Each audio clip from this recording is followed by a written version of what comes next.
Assalamualaikum warahmatullahi wabarakatuh. Alhamdulillahirrabbilalamin. Wabihi nasta'in ala umurid dunya waddin. Wassalatu wassalamu ala ashrafil mursalin.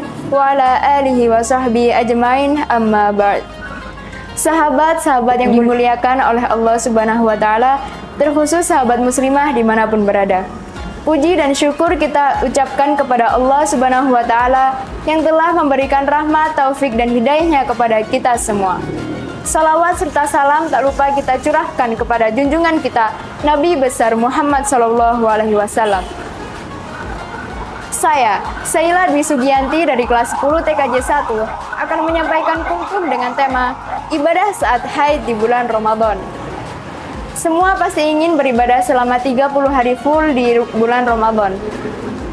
Tapi apa dayalah kita, karena kita adalah wanita.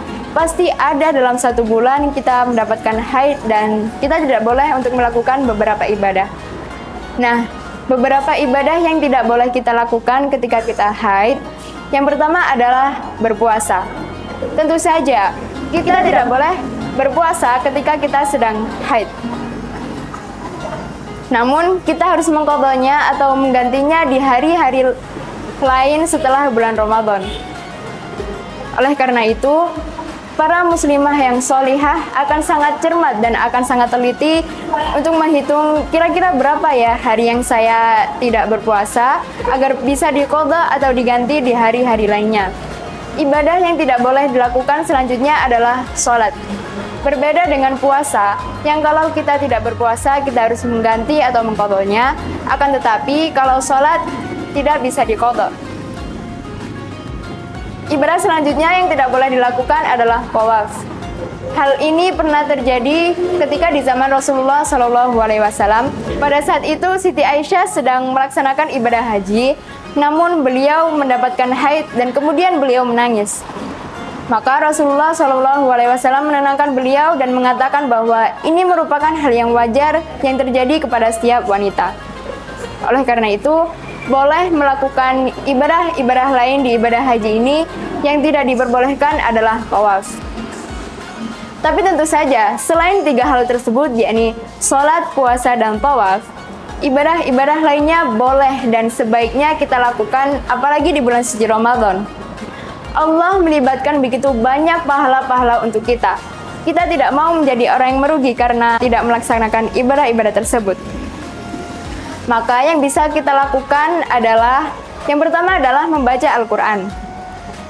Seperti yang telah diajarkan oleh Rasulullah SAW, sebaik-baik orang adalah orang yang belajar Al-Quran dan mengajarkannya. Kita pasti ingin menjadi sebaik-baik orang tersebut, bukan?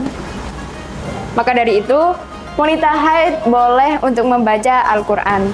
Tapi tentu saja, kalau misalnya dengan mushaf, kita tidak boleh menyentuhnya secara langsung. Maka teman-teman bisa memakai sarung tangan atau memakai kain pembatas agar tidak bersentuhan langsung dengan mushaf tersebut. Maka solusinya adalah teman-teman bisa membaca Quran terjemahan misalnya, atau membaca Al-Quran yang ada tafsirnya, atau mula-mula menghafal Al-Quran dan mengajak temannya agar mendengar atau menyimak bacaan Al-Quran tersebut.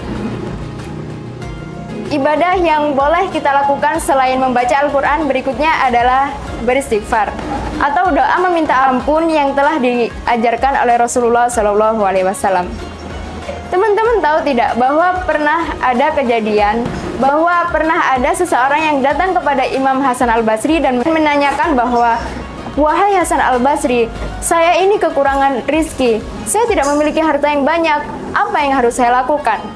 Maka Imam Hasan Al-Basri pun menjawab, "Perbanyak istighfar."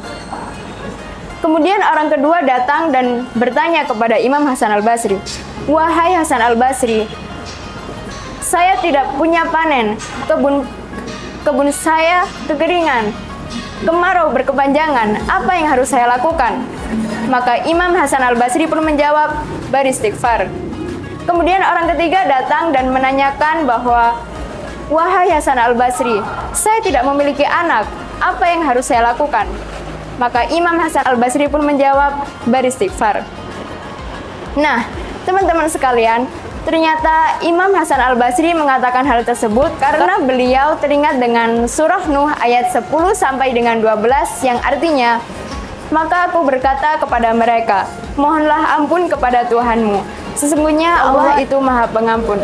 Niscaya Allah akan menurunkan hujan yang lebat dari langit kepadamu, dan Dia memperbanyak harta dan anak-anakmu, dan mengadakan kebun-kebun untukmu, dan mengadakan sungai-sungai untukmu.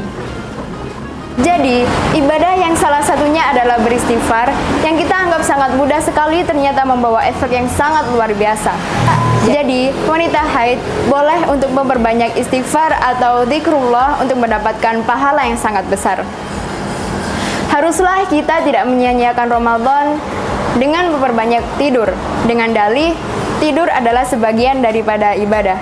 Tidur memang sebagian daripada ibadah. Akan tetapi, jika niatnya adalah untuk menguatkan badan supaya bisa lebih giat beribadah. Sesungguhnya, amal tergantung niatnya. Hadis riwayat Bukhari dan Muslim.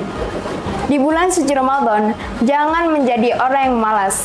Dengan dalih sedang haid atau malas ngapa-ngapain. Lawan itu, paksakan untuk terus beribadah dan meminta kepada Allah agar kita terhindar dari rasa malas tersebut. Nah, jadi itulah beberapa tips untuk teman-teman semua ketika sedang haid masih bisa produktif, masih bisa melaksanakan amal-amal sholih lainnya. Teman-teman bisa melakukan apa saja yang jelas berburu amal soleh, berburu amal kebaikan, fastabiqul khairat, berlomba-lomba dalam kebaikan, insya Allah kita tidak termasuk orang yang merugi. Demikianlah kultum singkat dari saya, semoga bisa menggerakkan niat dan semoga bisa menggerakkan niat dan perilaku teman-teman semua. Petik zaitun dapat 5, cuci dulu biar bersih.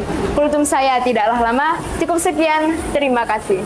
Wassalamualaikum warahmatullahi wabarakatuh.